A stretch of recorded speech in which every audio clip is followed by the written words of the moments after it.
Здравствуйте, уважаемые друзья! Сегодня мы поговорим об одном из самых великих людей, который оставил свой след в автомобильной индустрии. Дамы и господа, Соэтиро Honda. В маленькой деревушке близ Тенрю, что ныне является городом Хамамацу, жил Гихей. И 17 ноября 1906 года у супругов рождается сын Соэтиро. Несмотря на то, что семья была бедной, сын воспитывался в счастливой среде. И подобно отцу, маленький Соэтиро питал любовь к механике, так же как у отца у него были умелые руки. И в возрасте 8-9 лет, когда он впервые увидел автомобиль, маленький Соэтиро нашел выхлопные газы такими очаровательными, а рев двигателя для него прозвучало как музыка, и с тех пор он только мечтал о машинах и двигателях. Занятия в начальной школе Футамати для маленького Соэтиро длились целую вечность. И он ждал лишь бы только того, чтобы быстрее побежать домой, забежать в мастерскую и помогать отцу рыться в велосипедах. Цепи, всякие педали, колеса были для него игрушками, когда он помогал своему отцу Гихею по ремонту. Когда Хонде было 16 лет, он увидел рекламу автомобильной мастерской Art Shakai в Токио. Автосервис пользовался популярностью, так как предоставлял самые лучшие услуги по ремонту в городе. Это не было объявление о найме, но Соэтиро написал руководству с просьбой принять его в ученики. Получив же положительный ответ, через неделю мечтатель уже уехал в Токио. Соэтиро был восхищен до глубины души, когда увидел урбанизированную столицу. Но все изменилось 1 сентября 1923 года. Большое землетрясение в Японии принесло разрушение и смерть. В результате тогда трагедии погибло более 140 тысяч человек, и в то время как старшие сотрудники ушли заново отстраивать свои дома и жизнь, Соэтиро остался в автомастерской. Трагедия превратилась в благословение для этого начинающего инженера, который получил возможность ремонтировать мотоциклы и автомобили своих клиентов.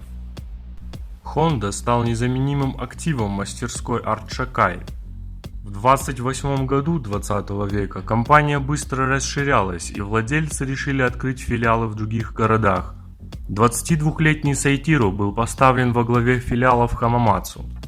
Соэтиро в то время создал с нуля гоночный автомобиль и поставил на него капитально отремонтированный двигатель Форда.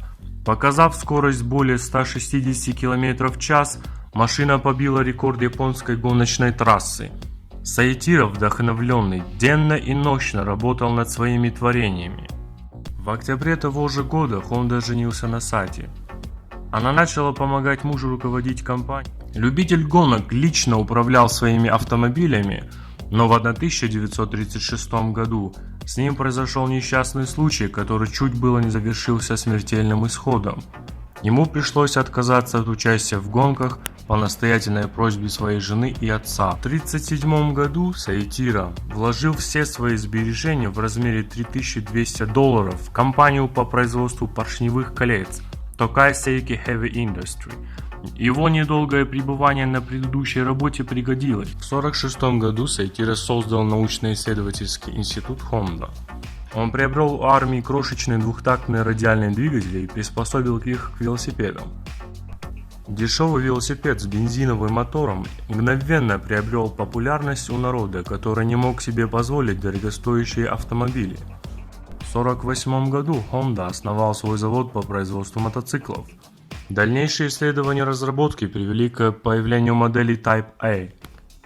Конкуренция в то время была очень жесткой, так как Honda являлась лишь одним из 200 производителей моторизированных транспортных средств. Изобретательность Соэтиро и сарафанное радио сделали первый мотоцикл Honda хитом. В дальнейшем компания Honda уже становится одним из мировых лидеров. В настоящее время компания Honda уже заработала себе твердую репутацию качественного производителя среди любителей железных коней. Соэтиро не только мечтал о производстве и расширении бизнеса мотоциклов, он хотел с детства создать автомобильный завод. Министерство торговли Японии вставляло палки в колеса Соэтиро и не давало ему лицензию на производство автомобилей. Тогда Соэтиро пошел на хитрость и начал участвовать в гонках Формулы-1. Одна из первых моделей Honda в Формуле 1 – это модель RA272, которая снискала быструю популярность в гонках Формулы-1. Это был правильный маневр, потому что Honda впоследствии получает патент на производство небольшого количества автомобилей в год, но сама компания надолго осталась затянута в этот автомобильный спорт.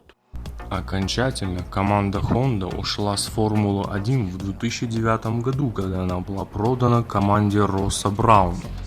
И в этот год Дженсон Баттон, их пилот, стал чемпионом мира. Несмотря на то, что Honda уходила и приходила несколько раз в Формулу-1, она все равно участвовала в Формуле-1 как поставщик двигателей. Она поставляла свои двигатели таким командам, как Spirit Racing, так Williams Racing Team, Williams Grand Prix, Canon, Camel, Honda Marlboro, Brown Tyrrell и так далее. Двигатели Honda славились тем, что они были надежными. Надежные и высокооборотистые. Вы только посмотрите, только послушайте этот звук.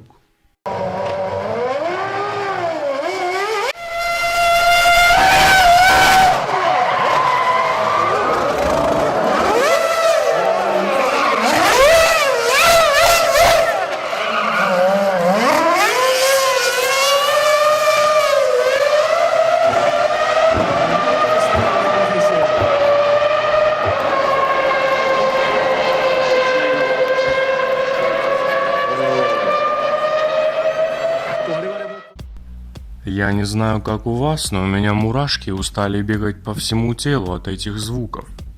Полученный патент на автомобили Сайтиро Honda начал использовать сразу же, произведя на свет такие небольшие автомобильчики, как S500 и пикап-грузовичок T360.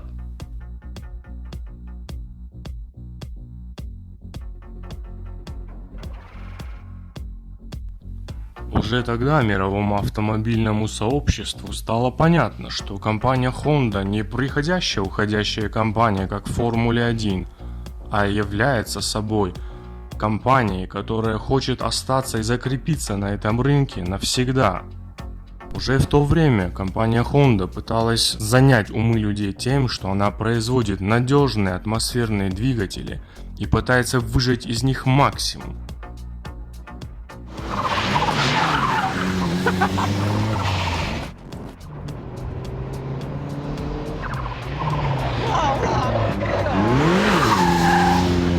Слушайте, как этот автомобильчик с двигателем 1,2 литра просто звучит и едет.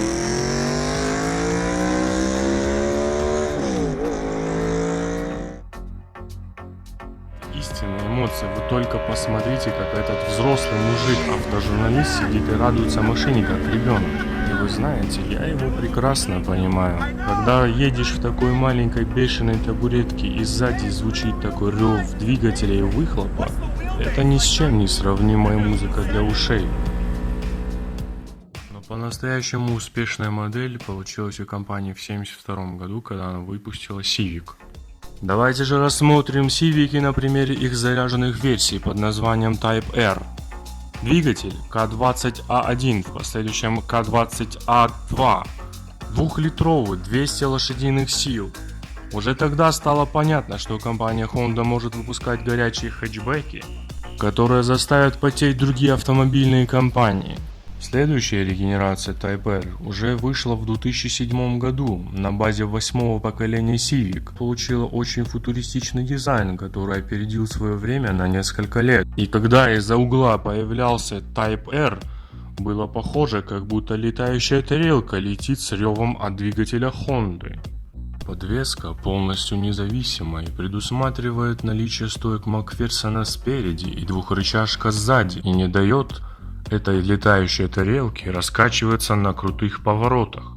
Что примечательно в этом седанчике, то что эта машина еще была переработана небольшим тюнинг-ателье Mugen, которое, кстати, было основано в 1973 году сыном Сайтиро Honda Хиротоси Honda. Машины под названием Honda Mugen Type RR, выпущенные в небольшим тиражом в 300 автомобилей, были распроданы как горячие пирожки за 10 минут, несмотря на высокую цену в 2,5 миллиона рублей. Mugen RR не стал намного мощнее, но он стал намного легче. Такие детали, как алюминиевый капот, передний бампер, решетка радиаторов, впуск, воздухозаборники на капоте, кресло Рикара и заднее антикрыло выполнены из карбона.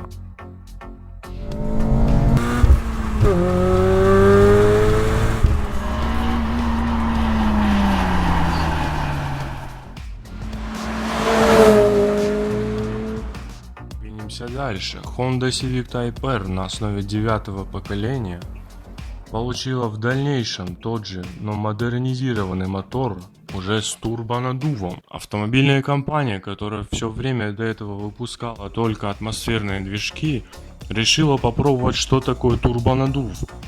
И на том же 2-литровом моторе с небольшими модификациями уже удалось выжать целых 306 лошадиных сил. Высокую управляемость отвечает усовершенствованная подвеска Макферсон с поворотными кулаками спереди и H-образная балка сзади с увеличенной жесткостью на 180%. И все это вкупе с турбокомпрессором дало свой результат. Нюрбургринг Нордшляйфе был пройден за 7 минут 50 секунд, что дало по себе отличный результат и подняло планку для его конкурентов. Для того, чтобы вы понимали, 7 минут 50 секунд это был рекорд своего времени для переднеприводных автомобилей. Казалось бы, вершины и так покорены, планки и так высоко задерты, что может быть еще лучше? Итак, компания Honda звучала как боль в ушах его конкурентов. После того, как Civic 9-го поколения поставил рекорд на Нюрбургринге, производители такие как Seat, Renault Megane, Volkswagen Golf со своим GTI, они хотели побить эти рекорды и выпускали свои машины снова в бой. Но тут в 2014 году презентуется 10-е поколение Civic.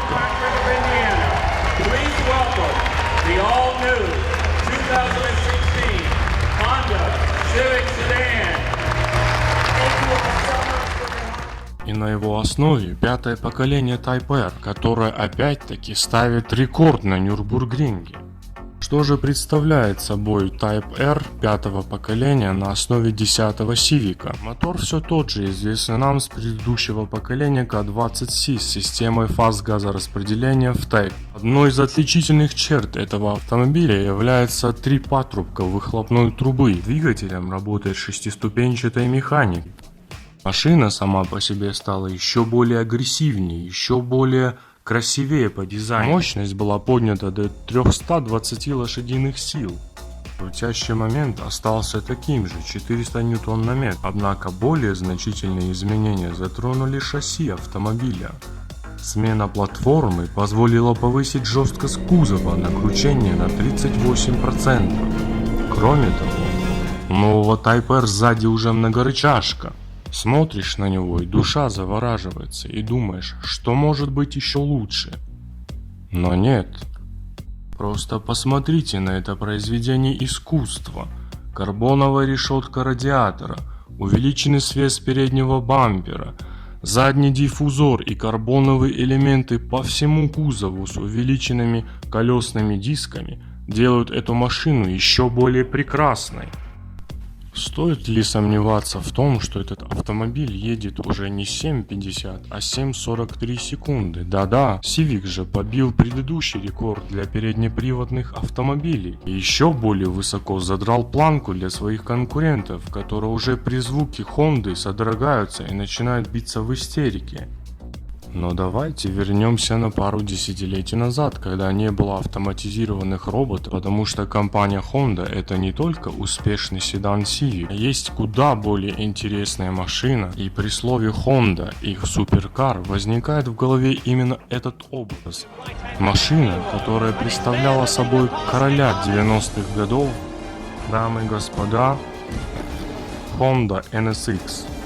Еще в начале 80-х Honda хотела разработать спортивную машину и создать прототип на среднемоторной компоновке. Японцы хотели конкурировать с лучшими суперкарами того времени, поэтому они обратились к итальянскому ателье Pininfarina.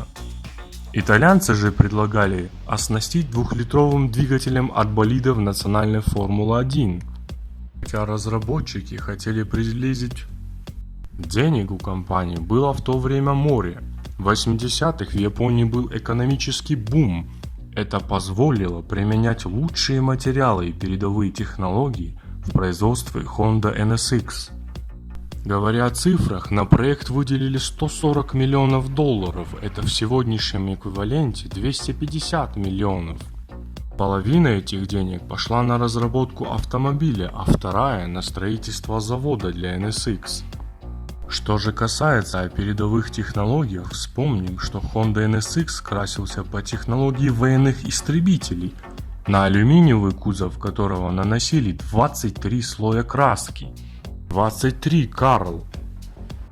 Японцы хотели побить Ferrari и Porsche, но преимущество Honda должно было быть в каждодневном использовании и комфорте. Они хотели построить суперкар на каждый день, без каких-либо компромиссов. Спустя 20 лет после выпуска NSX, Ричард Хаммонд, бывший ведущий Top Gear, тестируя эту Хонду, произнес: «Да, я фанат 911-х. И да, Porsche это лучший спорткар в мире, и на нем можно ездить каждый день. Но он не суперкар и никогда им не был. Он спорткар.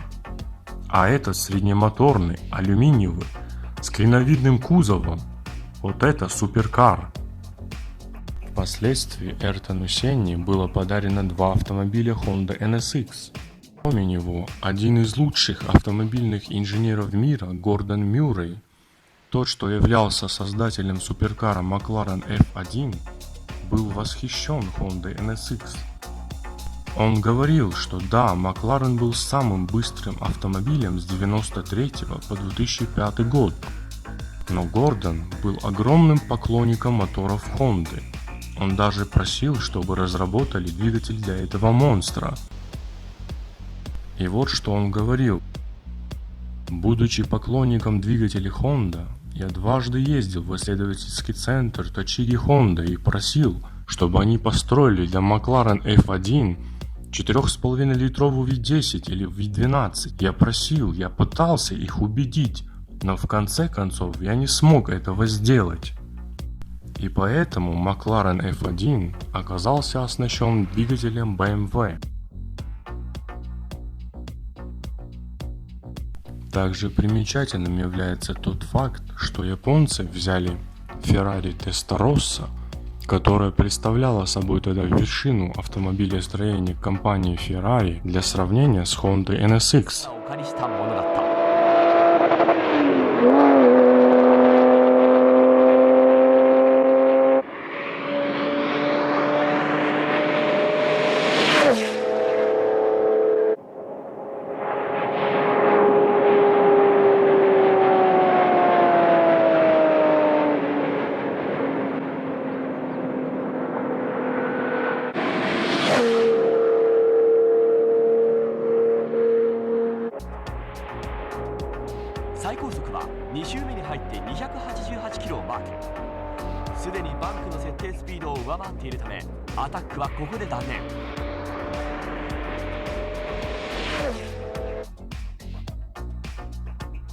Да, на прямых участках в драг-рейсинге Ferrari была чуть быстрее.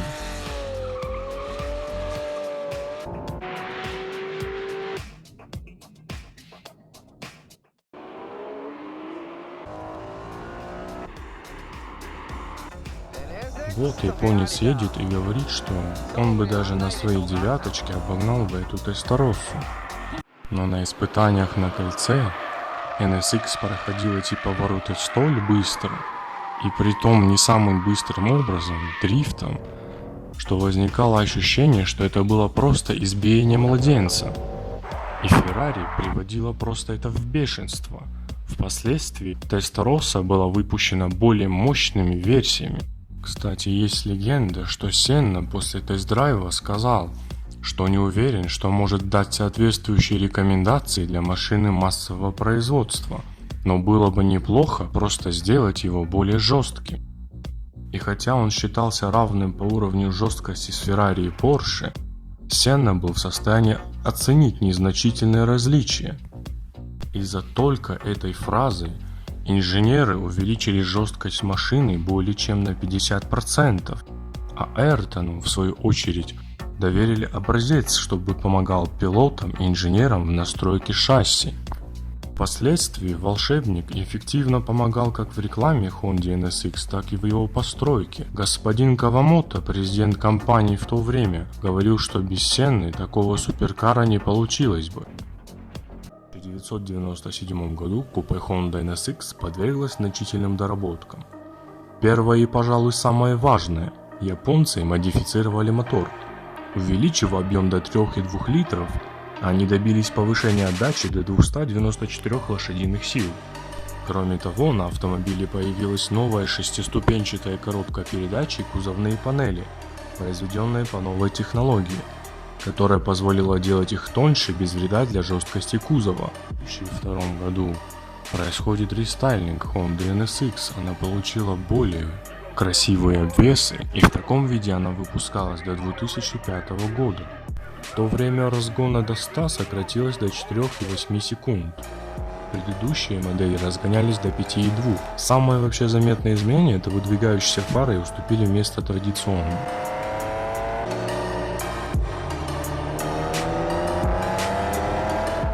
История модели на этом не заканчивается. Через 10 лет после того, как первое поколение ушло с рынка, на автосалоне в Детройте в 2015 году состоялась долгожданная премьера нового суперкара Acura NSX второго поколения. Масса купе составила целых 1725 кг. Да, это немало, спорткары даже могут весить меньше, но изюминка NSX второго поколения в том, что в движение ее приводит гибридная силовая установка, в состав которой входит расположенный в базе 500-сильный бензиновый движок V6 Twin Turbo, 9-ступенчатая трансмиссия с двумя сцеплениями и целых 3 электромотора. Два из этих электромотора находятся на передней оси, оба мощностью по 36 лошадиных сил и отвечают за вращение каждого из передних колес. За счет всех этих нововведений купешка разгоняется за 3,1 секунды, а максималка достигает 307 км в час.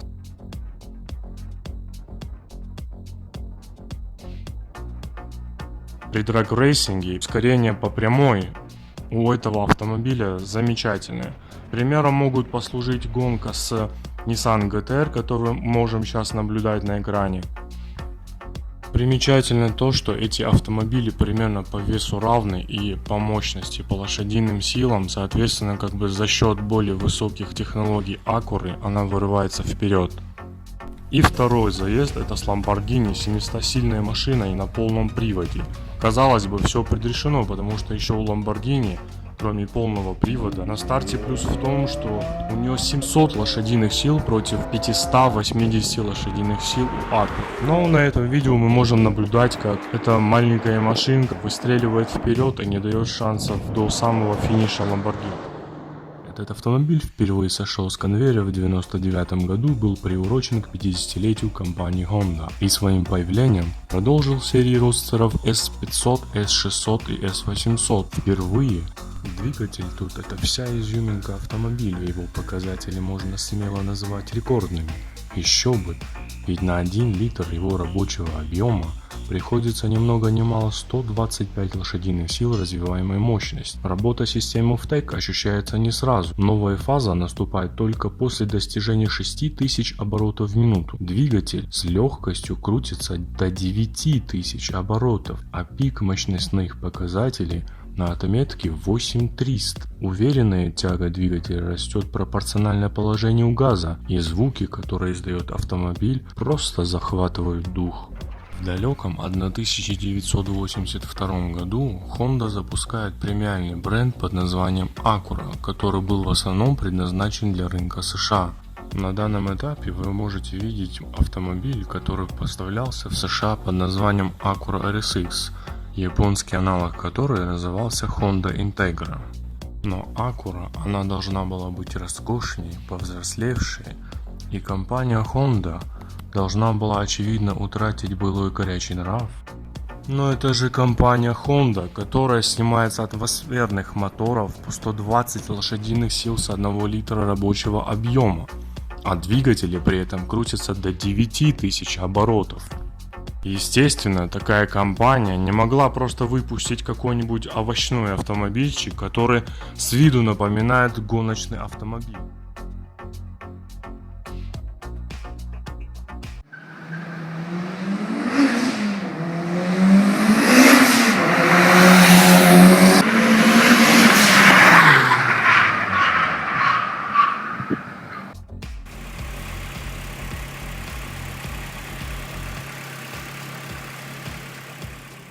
Так что же такое этот VTEC?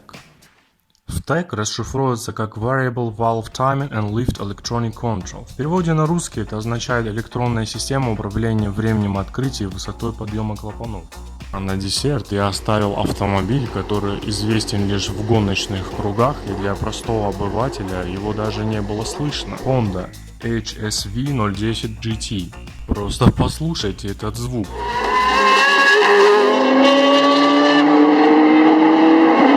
Двигатель HR10EG. Конфигурация V8 продольный жидкостное охлаждение без наддува.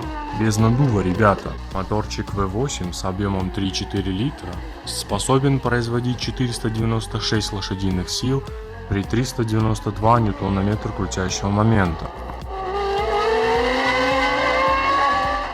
Экипаж стал чемпионом в соревнованиях. Колеса 330 спереди и сзади.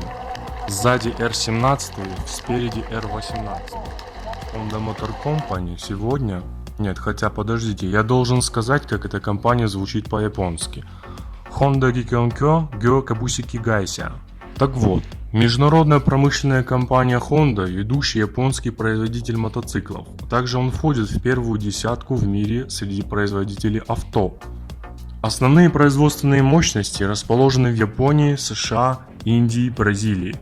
Основные рынки сбыта, естественно, США, Юго-Восточная Азия. Резюмируя, мотоциклы эта компания производит с объемом двигателя от 50 кубиков до 1800 кубических сантиметров. Также в это подразделение входит производство квадроциклов. Компания также производит автомобили, такие как CR-V, который представлен на нашем российском рынке. Средних размеров кроссовер, который достаточно успешно продается на нашем рынке. Кроме того, уже вышла 10-я регенерация Honda Accord семейного седана, который изначально был спроецирован на то, что он будет собой заполнять средний сегмент D-класса.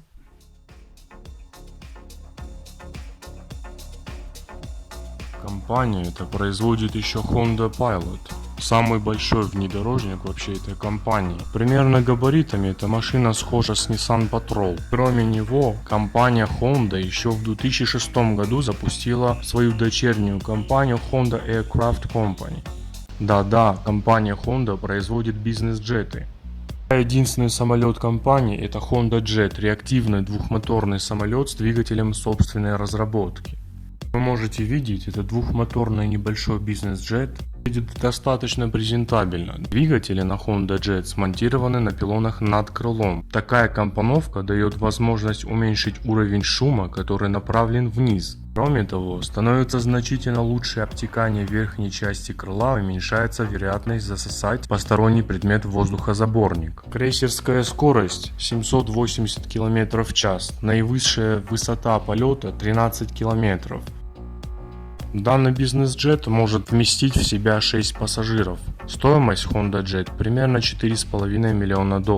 Кроме него, компания Honda производит двигатели, генераторы, насосы, газонокосилки, снегоуборочные техники и так далее, и так далее. Еще в далеких 70-х годах Соитиро Honda сам решил уйти в робототехнику. И вот результат на сегодняшний день. Компания уже в 2011 году представила робот-андроид под названием Asium. Этот робот умеет забивать голы, Но это, конечно, не Месси, но думаю, следующее поколение обыграет и Месси и Криштиану Роналду вместе взятые. Робот-официант. Ставьте лайк, если вы хотели, чтобы этот робот выполнял вашу работу или домашнее задание.